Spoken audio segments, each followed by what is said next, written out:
Hello and welcome to the debut episode of Lynnette Live. Today, I am here, Sylvia Eldawi, with Lynnette Sacchetto to talk about lots of things, actually.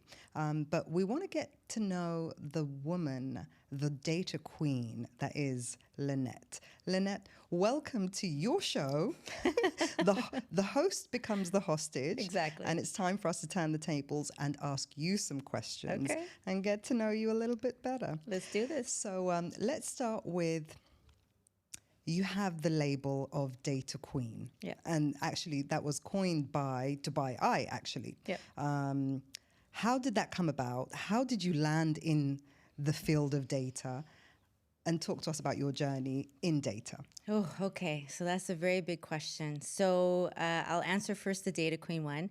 I did the Dubai Eye Business Breakfast Friday Real Estate Talk, I believe it was called, for 2 years while I was at Property Finder. What time did you have to wake up? I had to be there at 7. Ouch. Yeah, so it was pretty early. So I did that for 2 years between 2019 and 2021.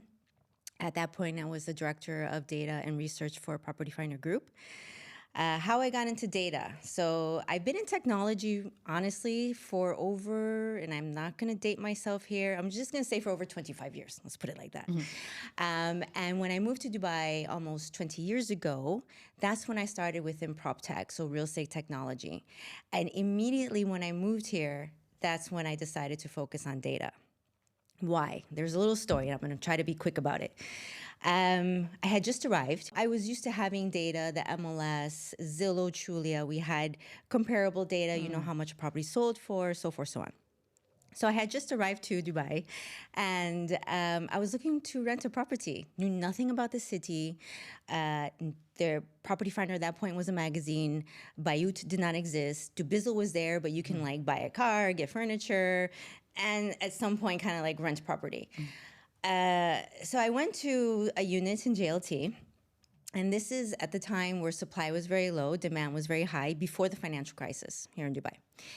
And I was there with about maybe 6 other groups of people. And the agent, she like just waltzes in and she says, okay, everyone, this place is going to be a 251 check. Whoever writes the first check gets it. I've heard these stories. I thought they were just like myths. But No. it's true. And I'm sitting there and I'm just trying to digest 250, one check. Just that one, because I didn't know rent was paid in, you know, one check. I was a newbie off the plane from the USA. And you're used to paying your rent monthly. Right? So trying to digest that. And then I asked the agent, who did give me a few minutes of her time. I said, can you tell me about the comparable data in the building? What was the recent rental for this type of a property, 2-bedroom in this tower?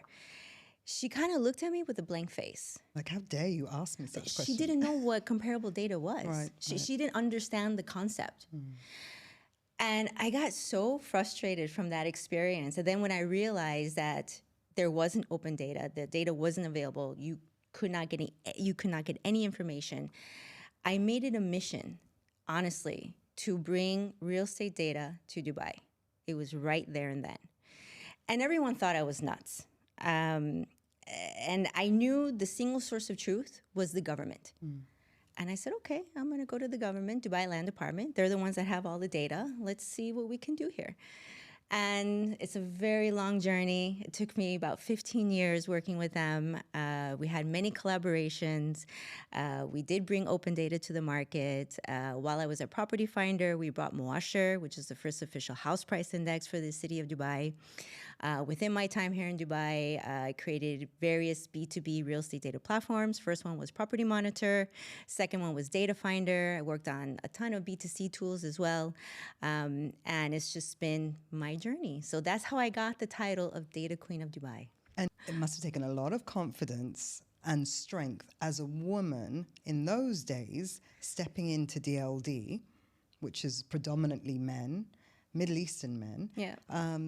And demanding them to open up the data. How was that for you? So, yeah, it's a very good question. I saw the different struggles that others had trying to get into the government and working with them and various initiatives. And I saw how they always hit the brick wall, and I saw why. And it was always because either they went in with the wrong intentions, they wanted to commercialize, they were only focused on their business and not what is the best for both parties, as well as how can we bring data transparency, or how can we elevate the real estate environment here in Dubai. So I always went in with that intention. I always went in with that best intention. Maybe it was naivety, I don't know, but that really is what it was. And even to this day, I still have that mindset when I'm doing things here. And just to give listeners that are perhaps not in the region a flavor of what kind of data you were struggling for, that you were trying to get to the forefront and have now managed to bring to the average consumer or every consumer. What level of data are we talking about here? So when I first came, there was zero data, zero. There was no open data, and we were able to start with reports at the land department to say, okay, give us your data, and we will be able to make sense out of your data and put together this quarterly annual report. And it just started baby steps like that. Right. Now, today, everything's open. You have complete open data. You know what property sold, where, the location, the price. You have historical data. The rental amount. Whether it's land, if it's gifted, if it's mortgage. The only thing you don't have in this region, which you do have in other parts of the world, is personal information. So a person's name, their personal address, if it's a company, who's behind the company. That's strictly confidential in this region, and it's understood why. You know, we're not in the U.S., right? We're here in Dubai, so things are different, and it's okay. To be honest with you, I don't want people to know what I own. I understand that. So, yeah, that's what we have today. Everything. And there's various platforms out there. Like I said, Property Monitor's there, which was the first one that I created. Data Finder's still there. You have some B2C like DXP Interact. You have Readin, which was the very first real estate data platform here in Dubai.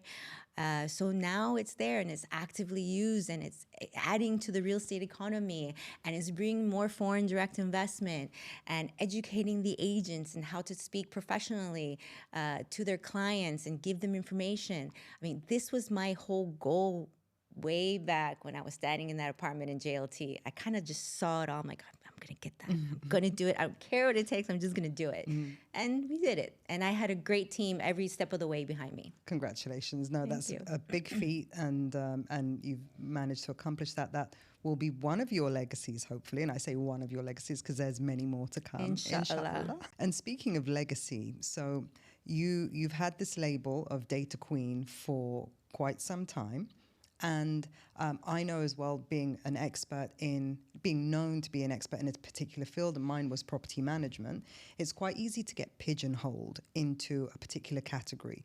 And now when I'm speaking to you, we're speaking about everything else apart from data. So how do you, A, feel about this title, B, feel about it pigeonholing you, and C, are you going to take that crown off or keep it on and tilt it to the side, perhaps? So I don't think I will ever stray away from data, therefore the title of the Data Queen. But I might tip the crown a little bit and add more things into it. Add some accessories on the side. Exactly. Or just add on to the various different sectors that we can within data, right? So I've been in technology for a very long time. It's one of my passions. My other passion is real estate. So as I said earlier, in the US, I took a break from technology because I was just kind of tired of living on a plane and in a hotel room for 10 years. This is when I was consulting for Microsoft and Sun Microsystems. Right. So I took a break and I decided to get my real estate license in Las Vegas, and I opened up a brokerage. And within 2 years, I was in the top 2% of sales in Las Vegas. And I held that title until I moved here into Dubai. So I kind of, now that I'm back in Dubai, I want to pivot a little bit towards that while still utilizing digitization and my skill set within technology, and as well as data. So that's where this new adventure is coming into play this year. I also spent a little over 6 months in Saudi. So I was advising for the Saudi government, for the PIF entities there, the Giga projects. I still am, however, to a different degree now. So I decided to shift, when I say come back to Dubai, that's meaning shift back my focus to Dubai. And now I just have my project teams in Saudi working on real estate products and data products there for the various different entities. Now back in Dubai, there was something that was always pulling me here into a certain direction. However, and we've had this conversation, I never really knew how to articulate it because I knew I did not want to be a broker. Okay, I've been there, done it, did it. When I moved to Dubai, my first 2 years, I ran a Canadian real estate franchise. This was before RERA was even formed. And I knew I didn't want to go back to that. But I didn't know What to do? what it was. And I'm very much a person where I don't like to force things. I like things to happen organically. So when I came back from Saudi, there's various different forces coming at me that started to create this kind of like perfect storm. You were manifesting it to some degree. And it all came to light, what I needed to do. We just started a conveyancing and escrow services company here in Dubai. Congratulations. Thank you, thank you. Which doesn't really exist, am I right? It's not a service category that It does, which is interesting, which is how it started, right? So conveyancing is a term from the UK. I'm from the US. We have title deed companies. That's how you do a transaction. You as a buyer and a seller, you go to a title company who's a third party, unbiased party in the transaction, or in some states you use attorneys, right? When I came here, conveyancing wasn't very popular. It started to become popular over the years, but it is very much of a UK British term and concept. And conveyancing typically is done in-house by the brokerages. Right. So you go as a buyer or a seller, I'm working with a broker, they have in-house conveyancing, and you typically go and use that. You don't really have these third-party unbiased conveyancing companies who are not related to a real estate company. Now, I've been through many transactions through conveyancing. However, I didn't really quite understand the importance of third-party unbiased until I was in a situation where I was dealing with a brokerage who was representing both the buyer and the seller, which, by the way, in the U.S. is illegal in most states, right? Dual agency. It's very few states where it is legal. Here, it's fine. The norm. It's the norm. And they had a conveyancing company that wasn't in-house, but they owned, right? So 4 years later, I'm still in court. It has not been a good situation.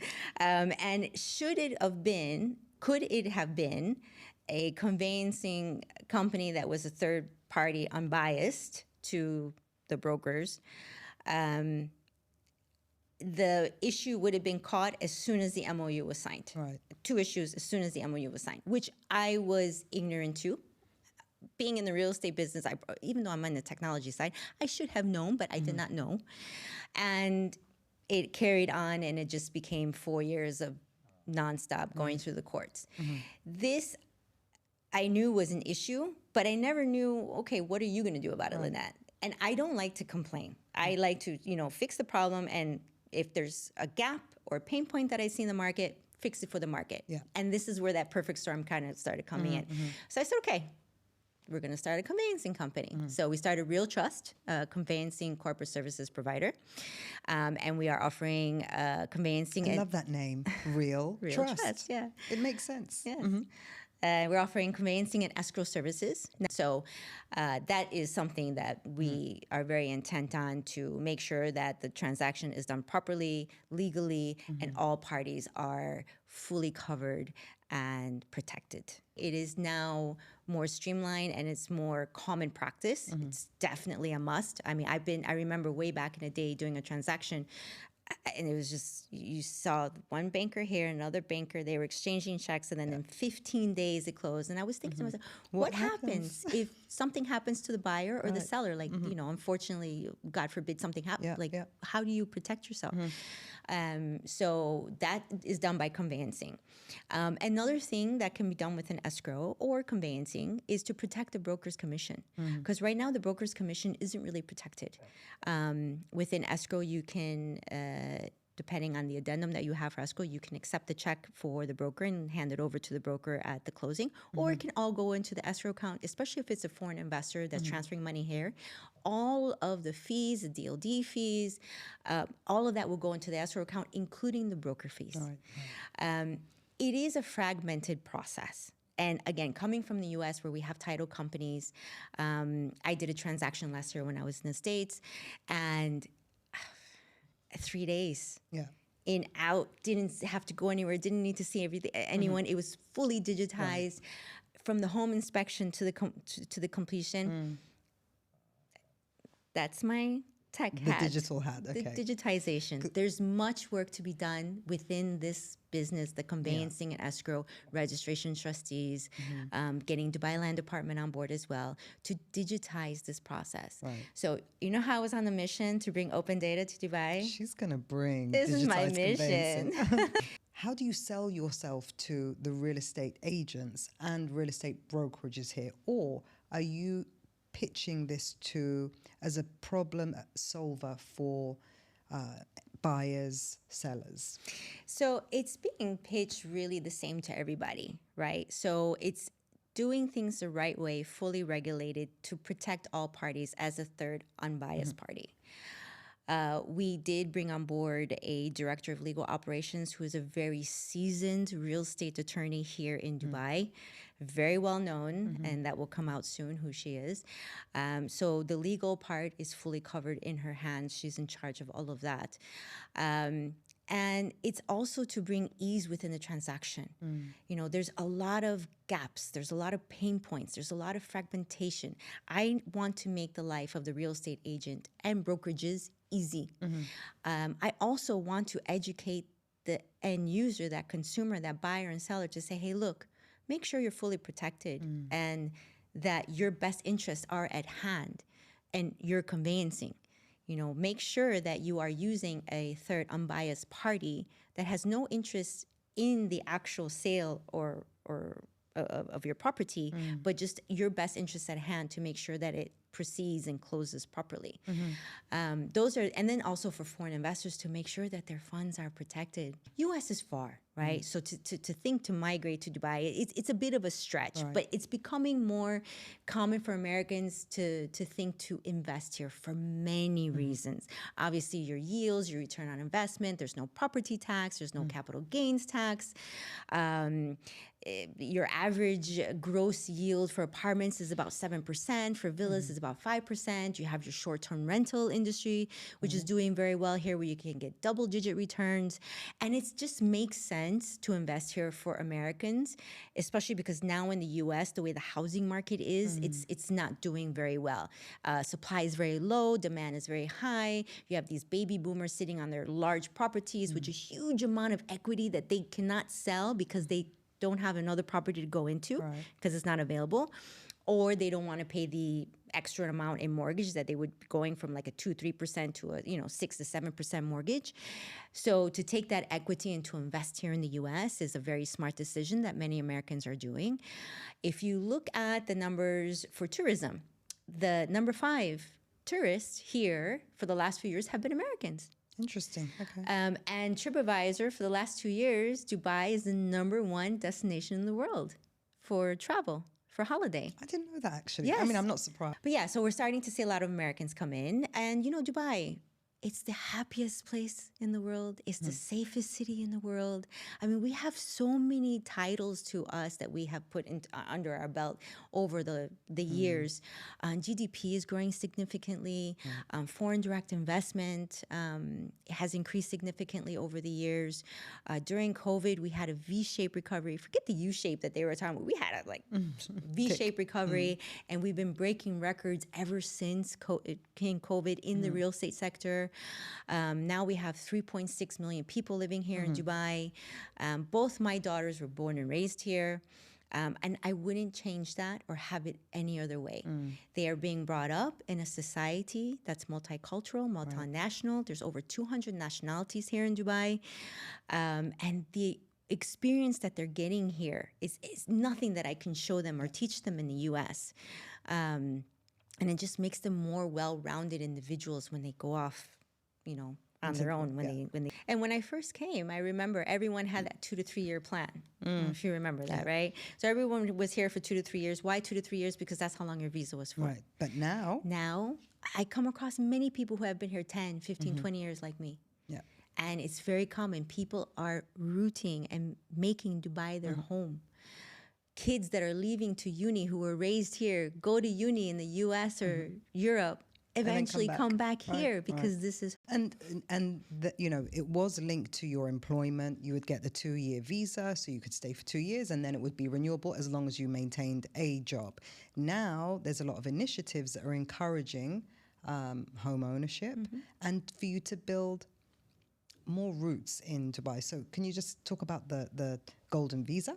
Yes. So the government was very proactive, especially during COVID. We started to see a lot of initiatives, even before, but it kind of like went to super speed, during COVID, about the visas. So they came out with the freelance visa. They came out, you had your investor visa.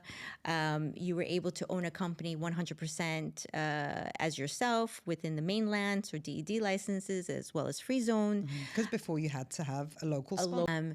And then they started to bring like the tourist visa, 3-month tourist visa.